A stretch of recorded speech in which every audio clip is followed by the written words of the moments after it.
Снимай да видят как правят предстенна обшивка. Снимай. Има малко преместване, не е много фатално. Да видят как фащат качвачи. Гледай. Снимай да видиш. Гледай как фащат тук качвачи. Гледай, страпитки. Тухват.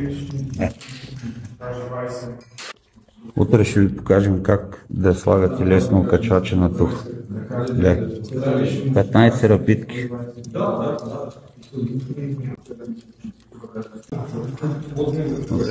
Много колеги работят по този начин върху тух. Е така са, ето ги стария качвач, къде е хвана. Е така. Погледнете само колко лесно пада всичко. Ето. Е така работят колегите. Ние обаче за тухла сме пробвали всякакви дюбели и всякакви решения от доста време. Сега ще ви покажа едно решение, което работи при нас. Нови на бетон, задължително с метален дюбел.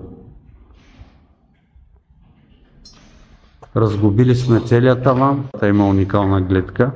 Сега ще ви покажа. Това е София.